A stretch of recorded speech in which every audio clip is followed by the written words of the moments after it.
Hello there, everybody. It's me, Augie, on the trail as usual. I've got my oats. I've got some coffee. And I'm ready for breakfast. Thinking about staying at the Yellow Deli Hostel tonight, which, if you don't know, is owned and operated by the 12 tribes. I met them at day one at Amicalola Falls, and they gave me a little pamphlet, and I said, sorry, I'm not interested, but they were nice people. I also saw them at Trail Days again. But that's Rutland, and I'm hoping to be there tonight, although I'm getting it's like 10 a.m. right now, so starting my day a little later. I think it's like 18 miles though, so there's a chance I can make it into town and still get to go stay there, but I'm gonna have to move pretty quickly. I'm so cozy in this spot. There's no one else around. I was all alone last night.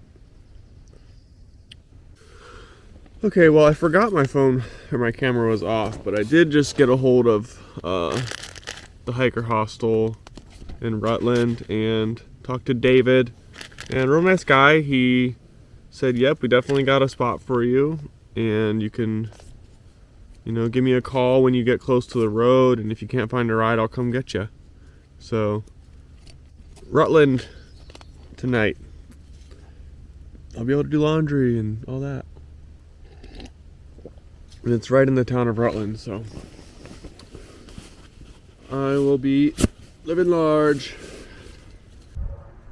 Alright guys, say goodbye to my camp spot for the night. That was it. Beneath all these pine trees. Beautiful place to rest. I slept very well. And then here's the trail. I just stopped here to gather some water. This water looks very clear and it tastes really good compared to the last stuff I got, that yellow water. And this came from right here. It's just an unmarked spring. It's not even on the map or anything, and it just flows right across the trail. So I found trail magic. I was sitting here walking along thinking, man, I'm kind of hungry and I don't have much food. I hope I find trail magic. And then look at this. My friend just made me a peanut butter and jelly. I don't remember your name. Mrs. B. Mrs. B made me a peanut butter and jelly. Oh yeah.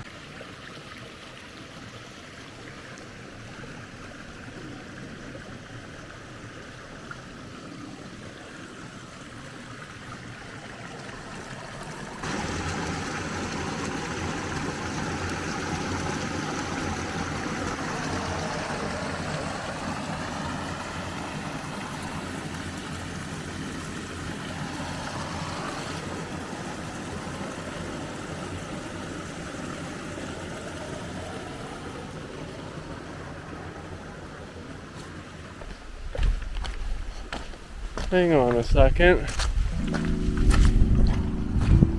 Ooh, it's windy. Little Rock Pond. Is this why it's called Little Rock? It's got this little rock here.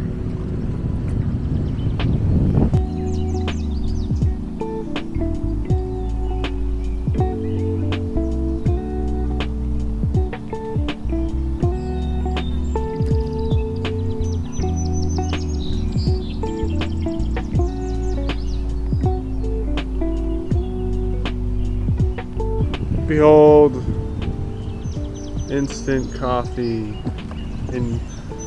made with fresh mountain pond water. Nothing quite hits like pond water coffee. Gosh, this place is so beautiful, I just don't want to leave.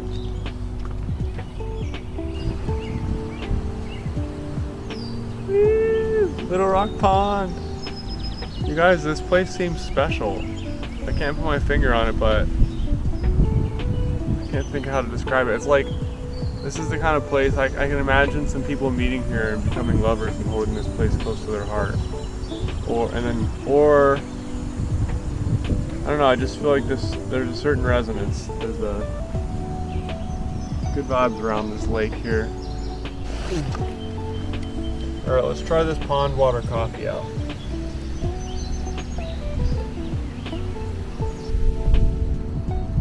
Cheers.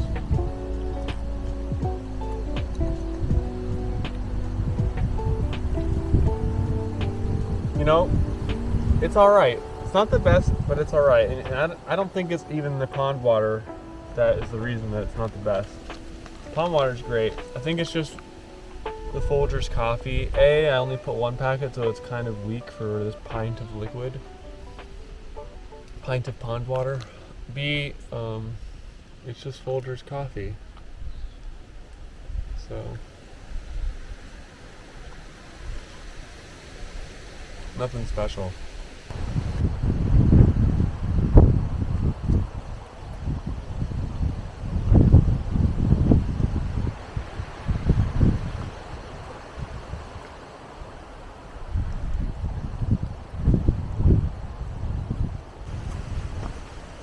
Onward. Drank my coffee, got some extra water. It's time to move forward.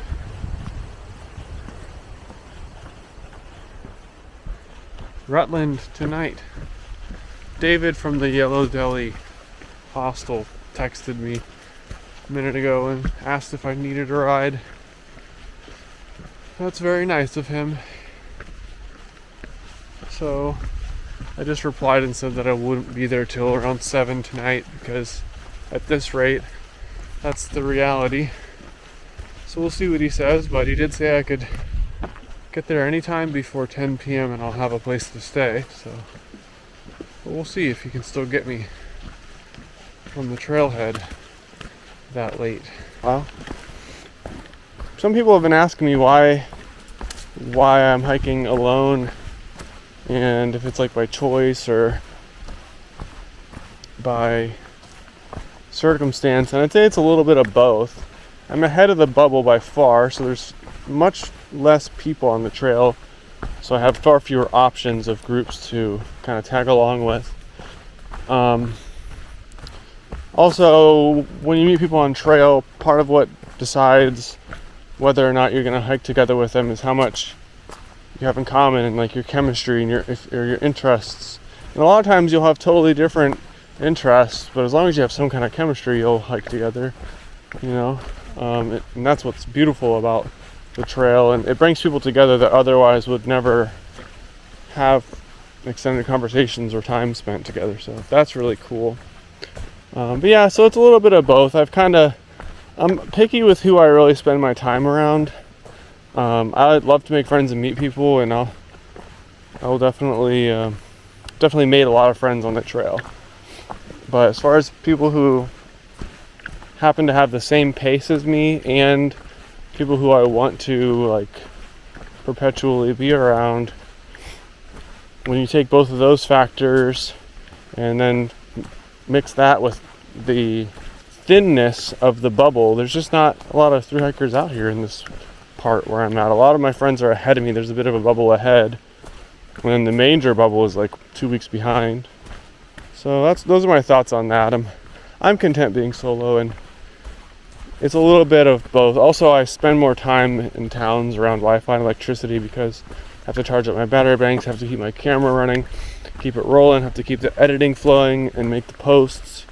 And so that takes a little bit more time as well. And I'm okay with that. I love that. I'm loving this process of the vlog, and that it definitely plays a role in my pace. I have a little bit of a sporadic and erratic pace because I chill out more at stops, and I stop and smell the roses more to film them, and I'm not just running to Katahdin. I'm doing the journey of creating a vlog about it too. It does change things in that way.